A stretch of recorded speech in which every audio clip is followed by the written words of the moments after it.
am so honored that the College of Business and the Lincoln Chamber of Commerce are trying to figure out where to stand. Our group is getting bigger and bigger every year. It's a great problem.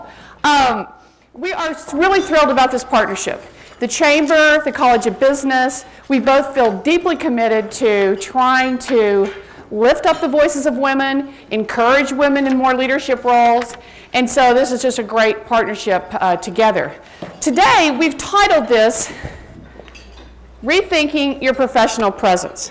And so when you think about the word presence, what we're talking about, and y'all just, there's chairs over here, just find a chair anywhere. We still got people coming in. So when you think about the way we're talking about the word presence, it kind of means like when you show up, what do people experience? It's not just what do they see, because that's one thing, and you can go to seminars on how to dress and all that, but it's what do people experience, and what do you experience? So we've got a dynamite lineup this morning. We're going to begin. I'm going to spend the first 45 minutes talking a little bit about speaking to persuade. And one of the biggest fear that any human being has is public speaking.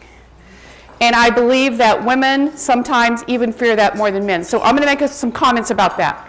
And then my star-studded lineup coming behind me, the next topic will be strategic planning for your career. And the two people running our career services, Rachel Larson, Janine Berg, are going to be talking about, they use this word, planfully. I think they made it up. I don't think it's in the dictionary. Think about your career planfully. I like that. I taught strategic planning for years. That was never in any book. So they're going to be working on that, about your career. We get all involved in strategic planning in organizations. Do we think about our own careers and lives that way? We're going to take a break. And then Erin Burnett, who is helping run our CBA Honors Academy, a new fabulous program in our school, is going to be talking about outsmarting your work. She's really going to be thinking about how to motivate yourself to step forward and do the things that all of us are capable of doing and kind of wanting to do. And then we have the big rock star at lunch is Diane Mendenhall, whose topic is, she's going to be talking about mind, body, and soul. Mind, body, and spirit? Okay. So I think you're going to see throughout the day a real thread that goes through all of this, which is how do we think intentionally about our presence? What do we bring to the room? What do we bring to the interaction? What do we bring to the meeting? What do we bring to the public speaking event when we show up?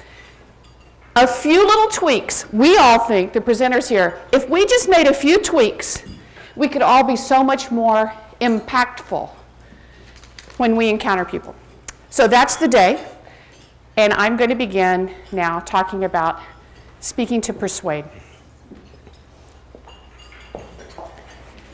Can you remember a time when you entered a room, expectation was you were going to make a social interaction with someone, and it didn't feel very comfortable? You looked in the room and you saw somebody else who's just hamming it up, having a great time, people are listening to them, leaning forward, and you're back there thinking, do I really have to go in there? I'm betting that if you're like me, you can recall that.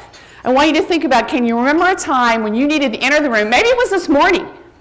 You came here and didn't know anybody. Maybe it was when the last time you showed up at a PTA meeting. I always found PTA moms a bit intimidating myself, frankly. Maybe it was a cocktail party. Maybe it was you went to a conference, you didn't know anyone, they take a break, and you're thinking, now what am I going to do? You're all supposed to stand around and have coffee. So I want you to remember a time when you watched someone else and they seemed at ease and people were listening. Can you think of a time when you were in a meeting and you had the opportunity to make an important point and you didn't do it? I just want you to remember that. Think about that time. Or can you remember when you knew you had to make a public speaking event in front of a bunch of people and you just started sweating thinking about doing it? You weren't even up there yet. Can you think about doing that? So those are the things I want to talk about. An interaction, a meeting, or a big public setting. I think there are a few little tweaks that we as women can do, because I think we do some things that make it difficult for people to hear us. Speaking to persuade is speaking to be heard. And so with a couple of little intentional efforts, Sandy and Lane, I know they got seats for you right up here. I'm calling you out. You're late, and you have to sit on the front row. These are the people, I know they're late because they're out raising money for the College of Business. So at the break, I want to know how much you got this morning. Speaking to persuade is speaking so that people hear you and they listen.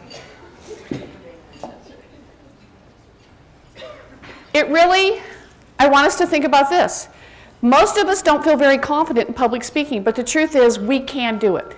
And what I'm going to share with you this morning is just a couple of ideas that can help each of you feel more confident and actually more powerful. So my piece of this morning is about how to claim power when you publicly speak, whether it's in an interaction, 2 or 3 people, it's at a meeting, or it's in a public setting where you're in front of 300. We have 245 people here this morning.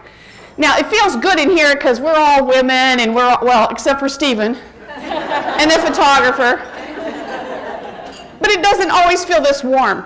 It doesn't always feel this friendly. Sometimes it feels very like there's a huge gap between me and them. But there are some things we can do. So speaking to persuade is about power. It's about confidence. And women, oftentimes, we shirk at the word power. We feel like it's not something we should want. It's not something that comes naturally to us. But if we're going to be persuasive when we talk to people, when we interact, when we're at meetings, it's going to be because we have claimed some power, and in doing so, it increases our confidence. Unconfident people are not persuasive. People who look unconfident, people who act unconfident are not persuasive. And sometimes, if we pay attention to 2 or 3 things that I'm going to lift up this morning, we can all be much more powerful. So when you look at this woman, I love this picture. So somebody give me, what's your first reaction right there? When you see the picture of this woman, what do you see? You see power because you see the muscle, right? Also that position. What else do you see? Somebody over here. What do you see when you look at her? What? Determination, yeah. Competence. Competent. She knows she can do it. What's the other thing you see? Strength. Okay, come on. I think she's beautiful too. She's drop dead gorgeous. But she is in her work clothes. She's there. She's confident. It's like, bring it on. And that's how I want all of us to feel when we go into a social setting, whether it's PTA moms who can be tough. You know who I'm talking. You know what I'm talking about. Or it's a meeting where we want to make a point. We're not sure. Many of you are like me. You sit in meetings all the time where it's all men, all of whom don't really think about this because it just kind of comes naturally to a lot of men, not all of them. Okay, so it's about being confident. So I'm going to focus on 3 things. I want to think about the interaction. I want you to think back in your head when you observe that person at a cocktail party who's really having a great time. They look confident. And they were persuasive because people were leaning in and listening. They were laughing at their jokes. When you think about the meeting room, the person who is successful at making the point speaks with confidence. They claim power in the room. So people turn at that table and say, what are they saying? And it's in the public setting where this is like one of the best speakers ever, Steve Jobs. We want to be like him. Now, not like him as a manager. I think he was, I read the books. I don't like how he was as a manager. Terrible. But some people loved it. And when he spoke, no one could do it like he did. He stood up there. He never had notes. He had a few powerful images he used, and he was persuasive. And that's what all of us want to aspire to be. So I'm going to talk about it in 3 ways.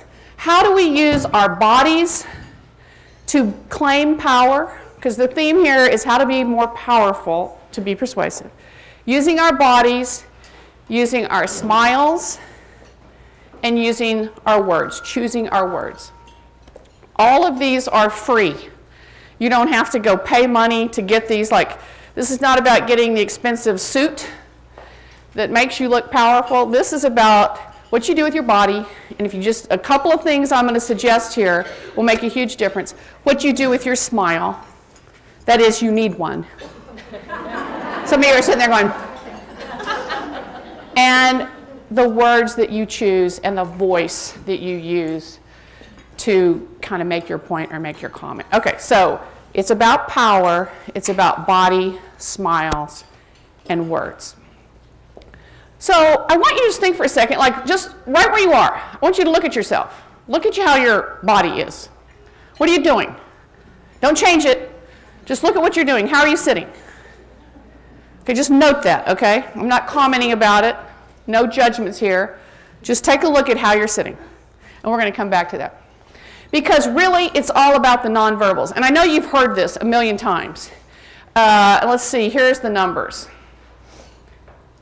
Only 7% of what you're going to take away from us today comes from the actual words I'm going to say. Now, that's kind of disturbing because I spent hours on this 45-minute presentation. What was I doing? Because you're not going to listen to it anyway. You're not going to hear it. You're going to hear about 7% of this message is going to come from the actual words I said. I want you to remember power, body, smile, words. But I'll be lucky if you even got one of those 4. 7%. 38% comes from the tone, the inflection, the energy, and then the other, I can't do the numbers, but 50-something% is all about, you know, the nonverbals. So, do you look at people? Are you one of these that's doing like this? Looking straight up there? Or this is my favorite. Okay, so it's all about the nonverbals. You've seen people who do that. That's horrible. And usually they have a million words on the slide and they're reading every one like this. It could be, it has not always been, but in some certain situations it could be all about all, and by all I mean everything's on the slide. It's horrible. So it's all about the nonverbals. And if we remember that, there's some things we can do to be more powerful and to claim more space. So let's start with the body thing. It's about either, we do 2 things with the way we use our bodies. We either constrict it, so we're like this, or we're like this, you know. In class over there at the university, and it tends to be women who do this more. They're sitting there like and they can get their leg like all around behind the other one. I can't even do that. And then they go like, they raise their hand, don't they, some of them? Like to do this. Constricting, like make me go away, make me invisible. I don't want anyone to see me. No one's powerful who's doing that. Women tend to do it. Now, men, they come in, they sit down, and it's like this. I sit on boards with men, I started thinking about this. Kathy, you think about this. You sit down, they just get their stuff all out there. They're like, got their space. You know, I've come in, I've got my things, my little iPad. They got their iPad plugged in, their laptop, they got the phone thing going. They've taken up about this much of the table. Who has the power? It's about constricting the space to make yourself invisible and go away, or expanding the space and saying, I'm here. When my children were little, you can tell by my little comments about PTA moms. With my first child, I tried to be like a PTA mom. It did not work. I went to one meeting where they spent 30 minutes deciding whether the favor at the Valentine party was going to be a pencil or a glow ring. And they were arguing about it, and I was thinking, this is not a good place for me. I was trying to get tenure. So instead, I volunteered to do, I used to do little leadership training programs in the elementary school. And I remember in the 3rd grade, we started it young. I had the boys and girls in that room we were doing a little, what's the difference between a leader and a boss, you know, that kind of thing. And so I had them come up to the front and say, your job is to say, here are 2 reasons I think blah, blah, blah. I don't even remember what it was. So I'm the mother of boys. And I kind of knew what the boys would do. So they're like, they get up there, it's like, Okay, well, I think 2 reasons should be, let's see. No, get out of here. I think it's 2 reasons are this, this, and this. The girls, don't raise your daughters like this. The girls get up there, and this is how it is. Well, you know, that was in the 3rd grade. But you know what? I still see that. It carries over. That's somehow at a little young age, boys learn to claim the space, and girls learn to go away. Playing with the hair is really one of my pet peeves. So it's all about constricting or expanding the space. And I've been really, really drawn to some research done by a young woman at Harvard named Amy Cuddy, and her name is on the handout that I've left at the table, who's done some really amazing work about the difference it makes, not just to others, but to yourself in how you use your body when you talk. Okay, so let's just look at what I'm talking about is the way you use your body talks about who has the power and who has the space. I was thinking this morning, I tweeted this actually. So what do you do when you sit down on the plane and the man who's mad, and he got the middle seat, he's ticked. He's probably really mad at his assistant who didn't get the flight made in time. He sits down like this. That makes me so mad. And I have yet to figure out the right way to handle it. I used to just go like this. And now I kind of like do a gentle nudge, you know, like I actually touch him. And most of them, they're not even fazed by it. They just expand more. To me, that's in the case on a day-to-day basis of where we just differ in terms of our gender. So it's about who has the power, who has the space. So let me show you a couple of spots. Men have a tendency to claim a lot of space. They show up, they plant their feet, they talk like this, they expand, they sit at a table and expand, they put their chair back, they lean back, and that's sort of their style. Our style tends to be different. So let me give you some examples. All right, here's 2 very powerful people. Actually, Mick Jagger's pose, anyone who ever wins a race, they always do that. Why is that? I'm the victor. I did it. I'm in charge. I've claimed all this. And there's Oprah, who's clearly probably the most powerful woman in the world, sitting back there just thinking about, I don't know, let's think about what needs to be next.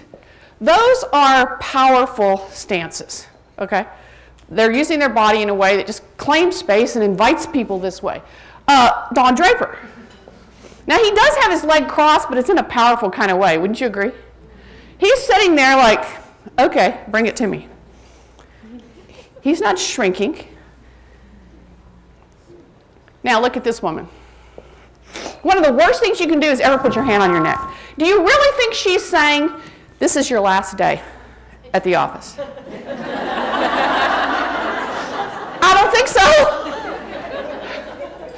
Do you think she's saying, when we roll out that new product, we need to at least spend 6 more weeks in R&D to figure out that one piece we haven't thought about? I don't think she's saying that. I mean, that's a powerless pose. High power poses, the one on the left, expansive, bring the space to me, bring it on. The other one is, I'm sort of afraid, like, don't come near me, I'm shrinking. Who's got the power in that situation? Love that stance. We never do that. That's a power stance. Feels good if you try to do it. Here's a couple more high-powered poses. So you come to a meeting and you start, don't sit down first. Sit there, stand there like this. You know, instead we tend to get there, get all our stuff all ready, get our little iPad, start staring at the iPad. That is a powerless kind of a thing. Powerful positions, this feels really good. All right, so everybody stand up right now. I want you to do this position. I want you to stand there for a minute. This is dumb, but I want you to feel it. I bet you don't very many times use this position. No. Okay. Okay, you can sit down. So I challenge you. When you stand there like that, doesn't it make you just want to say, are you kidding me? You stand there like that and you go, no. Or you stand there like that and go, we're not doing that. Or it's like, it's a power stance. Superwoman, you know, think about the position of your body. Here's some other low power ones, you know. I think I've made the point. So I asked you a while ago to think about what your own body was saying this morning. I want you to think about that the next time you go to a meeting, interact with someone, because if you're like this and you're covering up your name tag because you're twiddling around with your scarf or your jewelry, powerless, okay? High power bosses. Every now and then I'm going to tell a secret. I shut the door in my office and I do this. Don't tell anyone. This is all the CBA people. That feels so darn good. Because it's like, whoa. That's a... Okay, so now here's the interesting part of Amy Cuddy's research.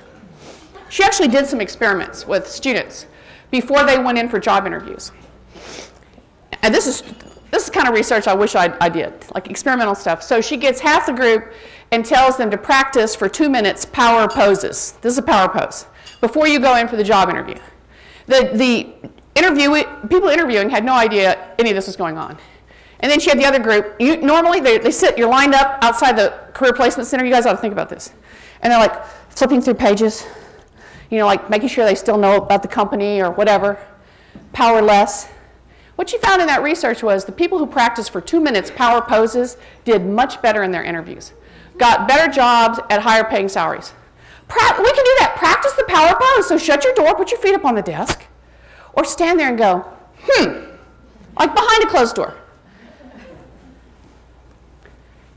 Bringing the power on. So I think it's important. Whoops, I'm going the wrong way. There she is. This is Amy Cuddy. I think she's so cute. I shouldn't say that about her. She's associate professor at Harvard. Go look up her stuff. She's got a great TED Talk on this stuff. And it's really about, okay, there's nothing wrong with this position. Actually, it feels really good. So nonverbals affect how others perceive us. I got to check on the time. Okay. And they also influence how we think about ourselves. So if I don't feel powerful, I don't feel confident, it doesn't matter what I'm assured of what you're going to think of me. So that's the interesting twist to Amy's work. It used to be all about, well, when you do X, other people perceive you this way. Well, actually, when you do X, I perceive myself this way, and then it's all over. So one of the things Amy likes to say is, this is a quote from her, fake it till you become it. You know, you always say fake it till you feel it or fake it till you make it. Fake it until you become it. Actually, just start faking power stances. A little more often. A little more often, think about, are you bringing people in? Are you expanding the space? Or are you constricting it? Women do tend to constrict the space. Okay, so that's the first thing. You can do something about the body. Now I want to talk about smiles, okay? So here's some smiles I like. Like when you look at these people, it just makes me want to smile. Smiles, one of the greatest things about smiles are they're absolutely contagious. And here's another thing about smiles. They make you feel confident about the people. People who smile, like you want to connect with them. And how do you get power with people? I'm going to come to this side of the room because I'm favoring them over there. How do you get power? Power really doesn't come from an office or a title. Yeah, you get a little bit of power that way. There's no denying that. But power really comes from having relationships. I mean, you learn that in second grade. If you're the most popular girl, you got power on the playground. Tell people what to do. I remember, and boys are so clueless. I remember my son coming home from school and goes, Mom, Kendall's got a whole schedule of who can play on the slide and everything at recess. That's kind of a girl thing. Because boys will just play with anyone. They don't care. But seriously, smiles are the way you connect with people, you draw them in. It's like you look at a baby, you can make a baby smile. You smile at them, they'll smile back. Well, the same thing is true of adults. It takes a lot more muscles to frown than to smile. So why do we frown so much? It takes a lot of effort to frown. It's more effortless to smile. So now I want you to okay, don't take a picture of this. I just want you to do just sit there. I just want you to smile, and then I want you to frown. Smile, frown. Now I want you to turn to the person next to you, and while you're smiling, say, "Hello, my name is Donde. I'm glad you're here." Okay, so I want you to do that right now. Just that. My name is so-and-so.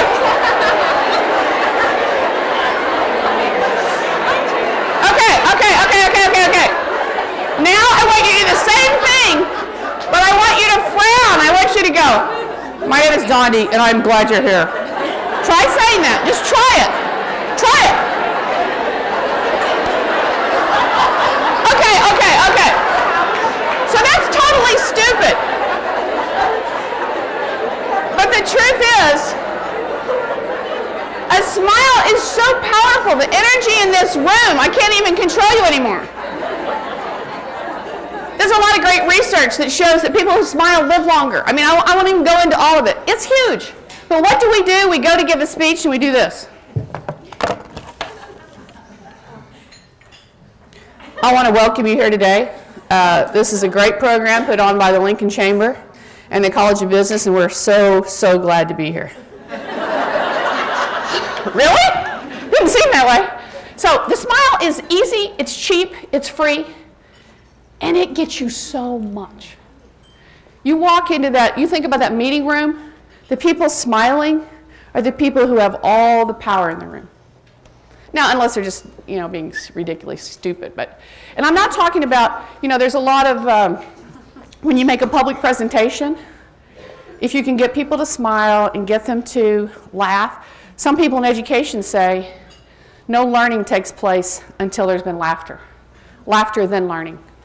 So, over at the university, some of us go in the classroom like, okay, this is serious business, It would be a lot more, we would be a lot more impactful. And I'm not talking about telling jokes, because that usually just doesn't work. Did you hear the one about the traveling whatever? No. But it's being yourself. It's perhaps whatever is natural to you as a way of getting people to smile.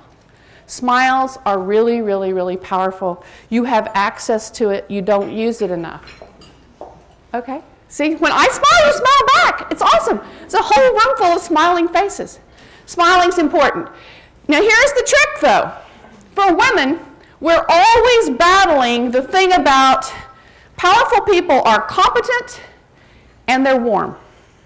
So it's a combination of warmth. We do the warmth, we get the warmth thing, the competence thing. One of the criticisms of Hillary Clinton as a speaker in her last campaign was, she's extremely competent. She speaks more like men do, analytical, facts, persuasion, arguments, data. You cannot outthink her. She got criticized because it didn't seem warm enough. And then that one time when she finally, had a tear, like the newspapers for 2 weeks were going on and on about it.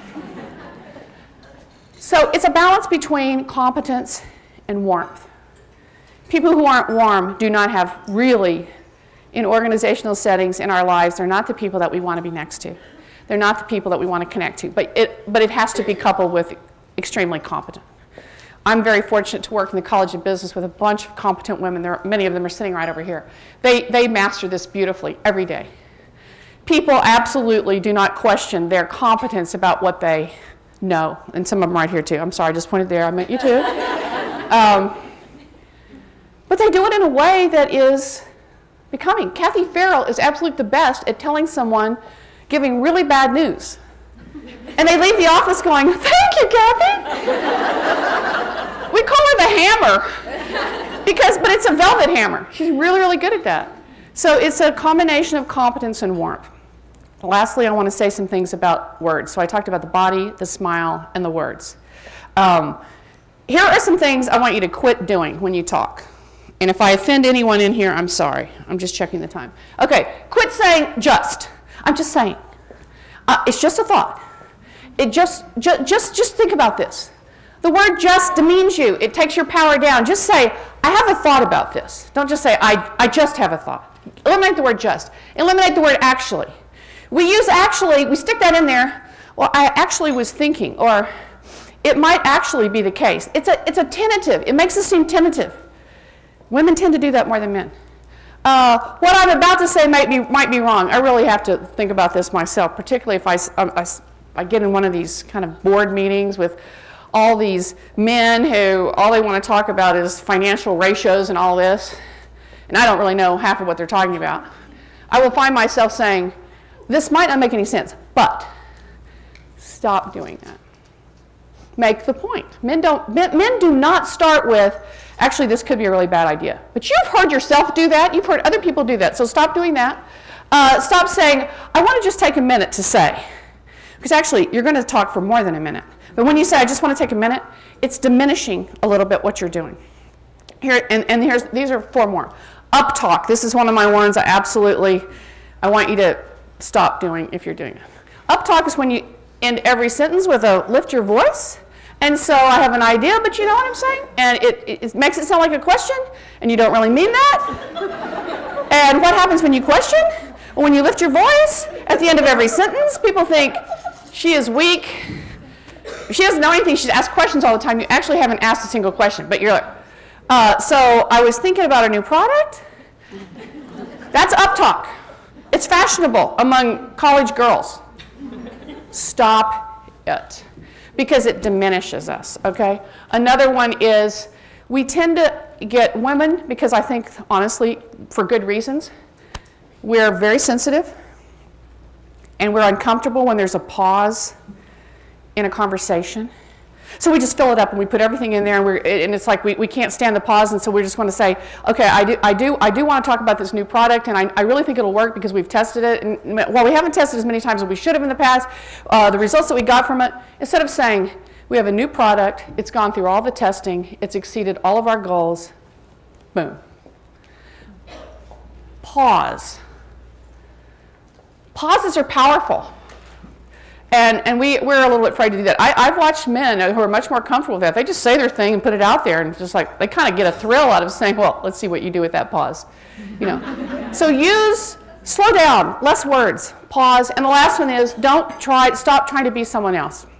So the bottom line is, in all of our interactions, whether it's one-on-one, whether it's in the meeting, whether it's in the group setting, you got to find a way to be yourself. And I remember when I first started teaching, I struggled with, then I was young, and I looked young. I don't have that problem anymore, so I don't have to encourage people to respect me because I'm young. And I was intimidated by people in the business school, faculty, they were all males. And some of them had a lot of industry experience. So they would just tell all these industry tales. Oh, when I was at Citibank, blah, blah, blah. When I was down there at Wells Fargo, and I didn't have those stories to tell. So when I first started teaching, I had my little PowerPoint slides, and oh my Lord, I had way too many words on them, and I had notes on every one of them. So I'm going through it, and I had written out my examples, because I'd looked them up, so I'd have examples from somebody else's life, from somebody else's world.